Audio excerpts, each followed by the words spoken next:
take advantage on these steps because it will help you.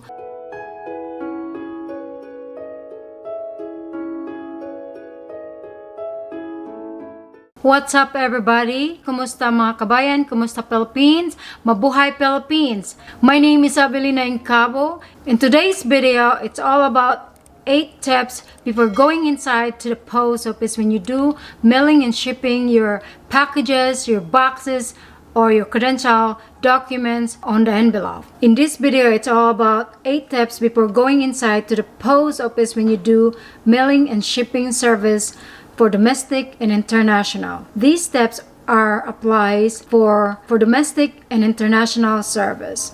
So it has to be properly prepared before you do mailing and shipping your boxes, your packages, or your credential documents in the envelope. If you have something to add on to these tips, you are absolutely welcome to add on in the comment below. When it comes to post office service, it is very intimidating, and don't worry, a lot of customers are very nervous about it, are not confident when their first time, especially when they're not quite often doing mailing and shipping their boxes. I mean their items. So don't worry, you're not alone. You feel like you're embarrassed, so don't worry about it. But this video I'm creating right now, it help you how to prepare and less anxious when it comes to the mailing and shipping using post office service.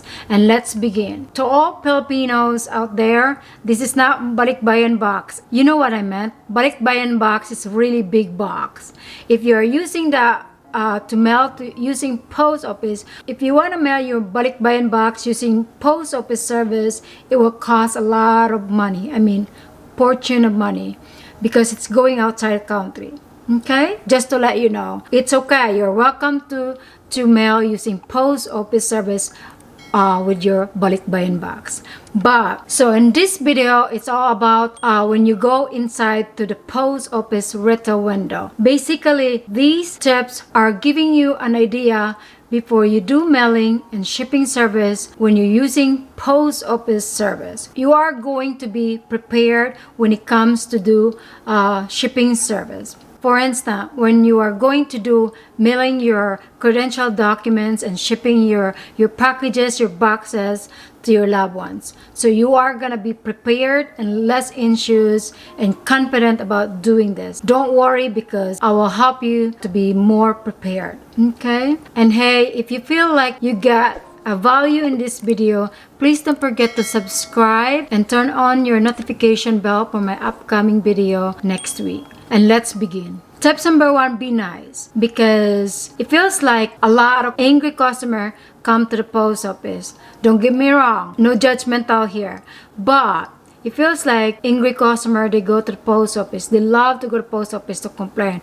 But yeah, post office does make mistake. But we're human. We are not perfect. We make mistake. Clerks are trying to help out postal customer. So be nice and just listen to the clerks. The clerks are trying to help you out to resolve the problem. Okay?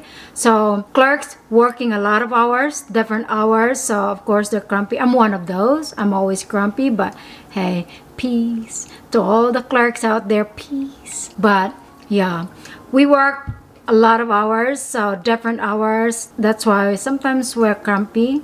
That's the honest answer. But hey, be nice to the clerks out there. I know there's a lot mean, but you don't have to be mean. Some clerks are very friendly and very helpful. So second tips, be prepared. That's number 2, be prepared.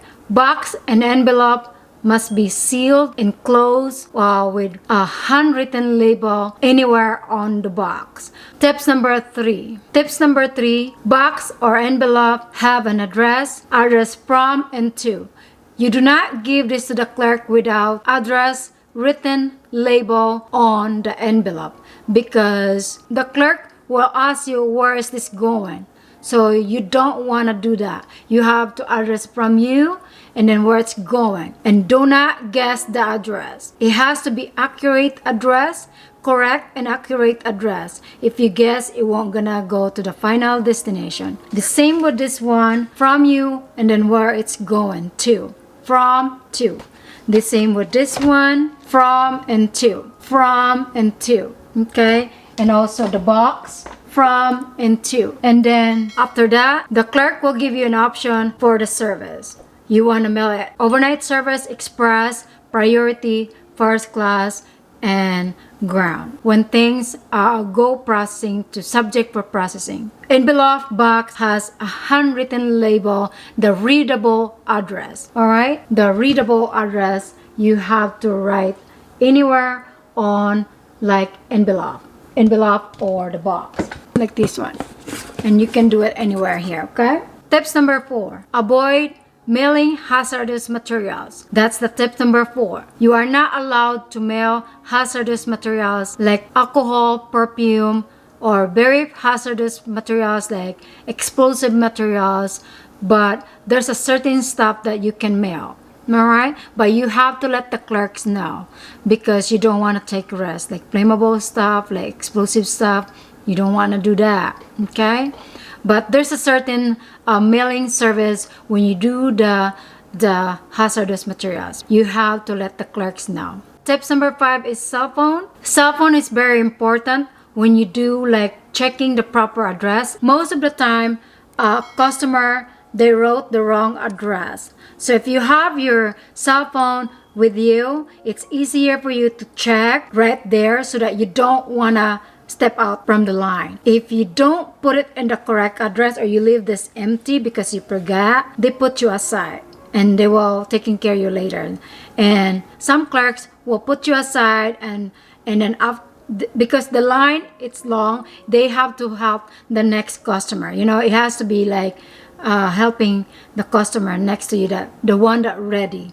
So that's why I keep saying be prepared. That's the tips number 2. And also, some customer, they check their bank account using their phone before they pay for postage or anything what they have to pay. The post office, they check their bank account first before they pay. All right? So cell phone is very important. Tips number 6. Tips number 6, have a good address and zip code for recipients, the receiver, okay? Because when they process this envelope, they put in the zip code first, and then the city, and then the actual address. Okay, so it has to have recipient's correct zip code and then the correct address. Okay, I mean, this is the one that you don't guess. It has to be accurate and correct address for the recipients, because if you don't put the correct address for recipients, how this thing will arrive to the correct address. So it has to have a good address and zip code. Okay, because you know why? This one has a tracking number. So the tracking number, most of the envelope like this, priority like this, if you required with tracking, the tracking number will lead to the address that you wrote somewhere here. Okay, so tracking, that's why have a good address and zip code is very important. That's a tips number 6. Tips number 7 is asking you for, it's your option for mailing and shipping. First, they offer you the overnight service, which is this one, Express. This one, it's a lot of money. I mean, start for $26 or $27. And the next option will be priority. This one, Express, is 1 to 2 days. Overnight service is guaranteed to be there. And this one is priority, start for $7.95 or $8. And in this one, 2 to 3 days expected only. And then of course this one, if you want with first class large envelope, no tracking, is the cheapest. But if you want with first class package, that one with tracking, start for $4. Okay, and in this one is a distance and a weight. Okay, so if you're using the flat rate, it's flat rate price regardless of the weight and the distance. So, tips number 8, bring your wallet for payment methods, because you never know if you pay something when you go inside to the post office. You never know. So what if you want to buy stamps? At least you have a cash. I mean, you you need to have something that you needed. When you go to the post office, if you don't have something that you needed, you have to go out to the door and somebody will take your spot. I mean, they need to help the next person. Having your wallet on hand with you, it's pretty good idea. Some clerk will help you shortly, but they have to get go and help next customer. Like tapping card, like nowadays pretty high technology. They tap their card for payment. Post office does not have that service yet. They have to swipe or insert, okay, like in old ways. I will review 8 tips before going inside to the post office. Tips number 1, be nice. Tips number 2, be prepared. Tips number 3, box or envelope must be closed, tape up, and ready to subject for mailing. And tips number 4, avoid mailing hazardous materials. So tips number 5, cell phone. And tips number 6, have a good address and zip code. Tips number 7, you have mailing and shipping service option will be offered to you. And tips number 8, bring your wallet for payment method. Okay, just in case. Take advantage on these tips because it will help you to be prepared, more confident, less issues, and more prepared when it comes to go inside to do mailing and shipping using post office service. You will be so happy. All right, so don't feel bad about it. Leave me a comment below if you have any question. Okay, I hope this video is helpful to you and giving you an idea how to prepare when it comes to do mailing and shipping using post office service. And hey, please don't forget to share, like, and subscribe, and I will talk to you guys soon. And be nice and be safe out there. Thank you. Bye.